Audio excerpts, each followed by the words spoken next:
अस्सलाम वालेकुम students, hopefully आप सब लोग ठीक होंगे।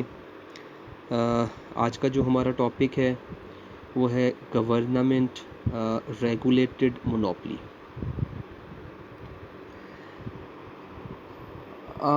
जब किसी भी मार्केट का जो साइज़ है वो छोटा हो, मीन्स इज़ दैट कि जो प्रोडक्ट प्रोड्यूस की जा रही है उस प्रोडक्ट की डिमांड जो है वो कम हो।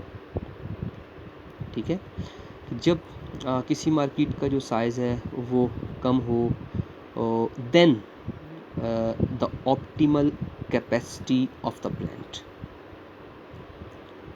क्या होता है, जो डिमांड होती है उस प्रोडक्ट की वो always remains short of the optimal output of the plant. ठीक है, मैं दोबारा अपनी वर्डिंग को रिपीट करता हूँ कि जब मार्केट का जो साइज़ है वो स्मॉलर हो, then the optimal capacity of the plant.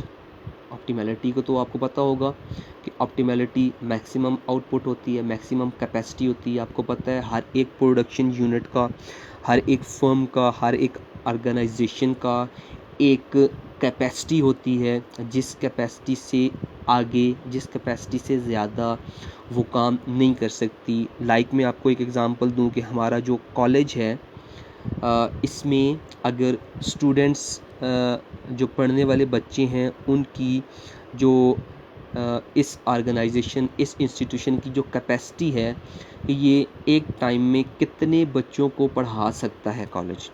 Let's say मैं कहता हूँ कि 2000 बच्चे ये कॉलेज जो है वो पढ़ा सकता है। इस कॉलेज में एडमिशन 2000 बच्चे ले सकते हैं, 2000 तक बच्चे एडमिशन ले सकते हैं। इससे ज़्यादा की इस कॉलेज की कैपेसिटी नहीं है कि इससे ज़्यादा वो बच्चे जो है वो उनको अपने इधर इस इंस्टीट्यूट में एडमिट किया जा सकते हैं। तो इस कॉलेज की जो ऑप्टिमल कैपेसिटी होगी वो होगी 2000 ऑफ द स्टूडेंट्स। ठीक है, इसी तरह हर एक प्रोडक्शन यूनिट की, हर एक फर्म की एक कैपेसिटी होती है, जिस कैपेसिटी से ज़्यादा वो फर्म, वो प्रोडक्शन यूनिट, वो ऑर्गेनाइजेशन काम नहीं कर सकती। उस कैपेसिटी को जब आप मैक्सिमम लेवल पे यूटिलाइज़ कर लेते हो तो हम कहते हैं कि इस फर्म, इस यूनिट की, प्रोडक्शन यूनिट की जो कैपेसिटी है ये ऑप्टिमल लेवल तक यूटिलाइज़ हो चुकी है। लेकिन आप ये एक बात ध्यान में रखना कि मैंने आपको बताया था कि ऑप्टिमैलिटी जो है ये प्रैक्टिकली पॉसिबल नहीं है। हम नहीं कह सकते कि हमने किसी रिसोर्स को, किसी यूनिट को, किसी प्रोडक्शन यूनिट को, किसी फर्म को ऑप्टिमल लेवल तक यूटिलाइज़ कर लिया। It is not possible in practical manners. ठीक है, तो बात करते हैं कि जब किसी मार्केट का जो साइज़ है वो उस प्रोडक्ट की जो प्लांट है, उस प्लांट की जो ऑप्टिमल कैपेसिटी है उससे कम हो, तो क्या होता है कि उस प्रोडक्ट की जो डिमांड होती है वो शॉर्ट रहती है उस प्लांट के ऑप्टिमल आउटपुट से। ठीक है, इस सिचुएशन में ये परमिशन नहीं होती कि ये फर्म, क्योंकि मोनोपोली है तो ये फर्म एक से ज़्यादा जो है वो यूनिट्स, प्रोडक्शन यूनिट्स इंस्टॉल करके तो इस डिमांड को, इस शॉर्टेज को पूरा कर ले। क्योंकि मोनोपोली होती है, आपको पता है मोनोपोली में सिर्फ सिंगल फर्म जो है वो ऑपरेट करती है। So it is not permitted to operate more than one firm sorry. ठीक हो गया जी। क्या होगा, इस मॉडल को, मोनोपोली के मॉडल को कहते हैं नेचुरल मोनोपोली। पहली ये बात तो इस सरकमस्टांसेस के दौरान, इस सिचुएशन के दौरान कि जब मार्केट का साइज़ स्मॉल हो, छोटा हो, then the optimal capacity of the plant, तो क्या होगा कि जो डिमांड फॉर प्रोडक्ट होगी वो शॉर्ट रहेगी। इस सिचुएशन में क्योंकि मोनोपोली है, मोनोपोली में सिंगल फर्म काम करती है तो किसी और फर्म को ऑपरेट करने की परमिशन भी नहीं होती। इस सिनेरियो को बेसिकली नेचुरल मोनोपोली कहती हैं। इन हालात के दौरान गवर्नमेंट क्या करती है, इंटरफेरेंस करती है। ठीक है, गवर्नमेंट इंटरफेरेंस करके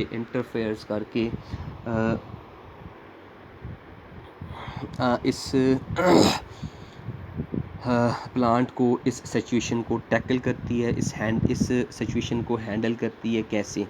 या तो गवर्नमेंट इस प्लांट को खुद ऑपरेट करेगी या किसी को अलाउ कर देगी, किसी मोनोपोलिस्ट को, कि इस प्रोडक्ट को किसी एक स्पेसिफिक, किसी एक पर्टिकुलर प्राइस पे क्या कर ले, सेल करे। ठीक है, दोनों केसेस में अगर गवर्नमेंट इस सिचुएशन को खुद टैकल करती है, खुद ऑपरेट करती है तब भी, या किसी मोनोपोलिस्ट को अलाउ करती है तब भी, गवर्नमेंट प्राइस जो है ये खुद सेटल करेगी दोनों केसेस में। अगर मोनोपोलिस्ट प्राइस डिस्क्रिमिनेशन भी परफॉर्म करता है तब भी गवर्नमेंट प्राइस खुद सेटल करती है। ये सारा सिनेरियो हम एक डायग्राम के थ्रू क्या करते हैं, एक्सप्लेन करते हैं। सो मैं यहाँ पे डायग्राम लेके जाता हूँ, ये सारी बात आपने ज़हन में रखनी है तो आपको इंशाल्लाह ये डायग्रामेटिकल वर्कआउट जो है इसकी समझ आ जाएगी। यहाँ पे आपके पास प्राइस होती है, यहाँ पे हमारे पास कमोडिटी होती है, से it is x commodity. This is called marginal revenue curve of monopolist, this is called the demand curve या इसको average revenue curve भी कहते हैं monopolist का। ये सारी बातें आपको पता है। this is called marginal cost curve और ये जो है ये कहलाती है average cost curve। ये सारी सिचुएशंस आपको पता हैं। This is called an equilibrium. हमने पता है नेसेसरी और सफिशिएंट कंडीशंस पड़ी हुई हैं कि आपके पास जो इक्विलिब्रियम है वो नेसेसरी कंडीशन है कि मार्जिनल कॉस्ट और मार्जिनल रेवेन्यू इक्वल्स हों, और सफिशिएंट कंडीशन है कि marginal cost curve from below marginal revenue curve को कट करें। So this is called the equilibrium price. जहाँ पे प्राइस डिटरमिन होगी आपको पता है कि एवरेज रेवेन्यू या डिमांड कर्व से डिटरमिन होती है। This is called equilibrium price. यहाँ तक आपको सारी बात क्लियर है। इस केस में जो प्राइस चार्ज की जा रही है वो है दिस मच, और जो इक्विलिब्रियम क्वांटिटी सेल की जा रही है उसको हम कहते हैं दिस मच। ठीक हो गया जी, इसको कोई नाम दे देते हैं पॉइंट पी। यहाँ पे आपके पास कॉस्ट होगी जिसको मैं सी ही कह देता हूँ। This is called P of C, cost. ये जो आपके पास डॉटेड एरिया है, इस डॉटेड एरिया को आप कहते हैं प्रॉफिट, क्योंकि प्रॉफिट आपको पता है रेवेन्यू और कॉस्ट के डिफरेंस को कहते हैं।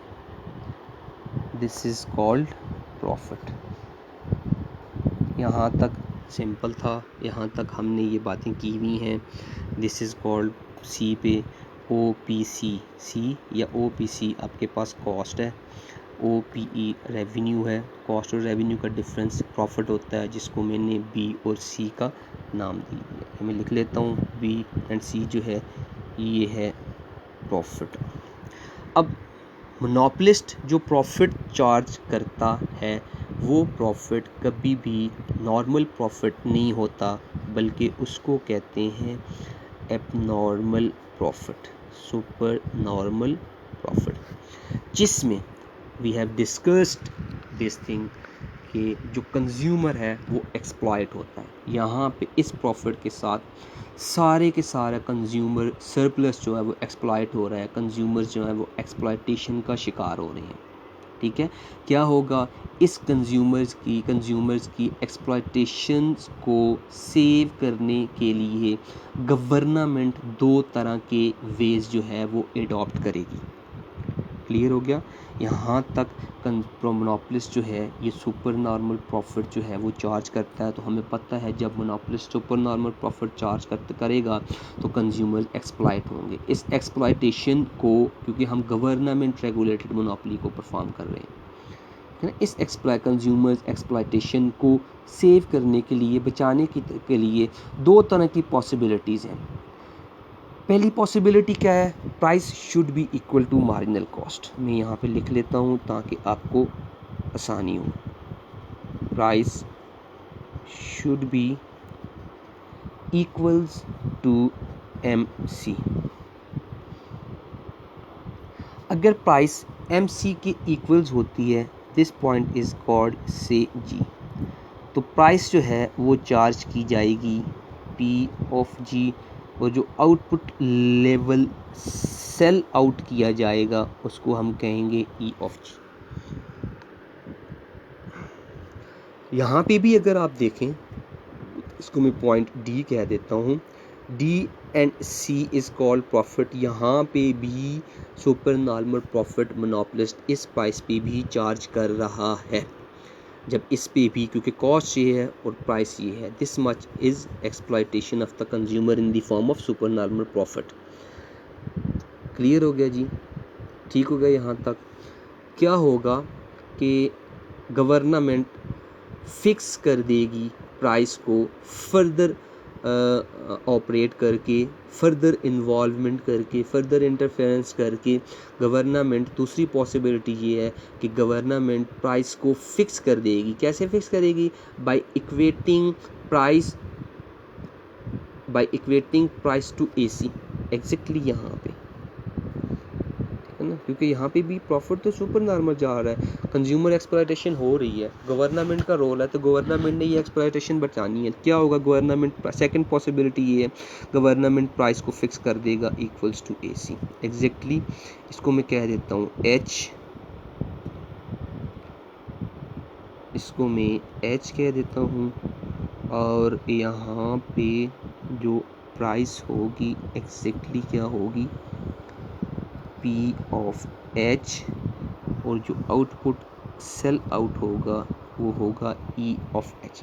अब क्या हो रहा है, इस पॉइंट H पे कॉस्ट भी वही है और जो प्राइस चार्ज की जा रही है एग्जैक्टली प्राइस भी वही है। जब प्राइस भी सेम हो, प्राइस जो है जब कॉस्ट के इक्वल्स हो, तो प्रॉफिट जो है वो सुपर नॉर्मल के बजाय आ जाता है नॉर्मल में। क्लियर हो रहा है यहाँ पे? अब इस केस में जो फर्म, जो मोनोपोलिस्ट है, थ्रू गवर्नमेंट क्या करेगा? जो प्राइस चार्ज करेगा, जो प्रॉफिट चार्ज करेगा, वो होगा नॉर्मल प्रॉफिट। जब नॉर्मल प्रॉफिट चार्ज करेगा तो this will save the consumers from exploitation by the government. ठीक है, ये पॉलिसीज़ गवर्नमेंट प्राइस डिस्क्रिमिनेशन की परफॉर्म करती है in case of public utilities like gas, electricity and telephone etcetera. Clear हो गया जी? होपफुली आपको ये बात क्लियर होगी।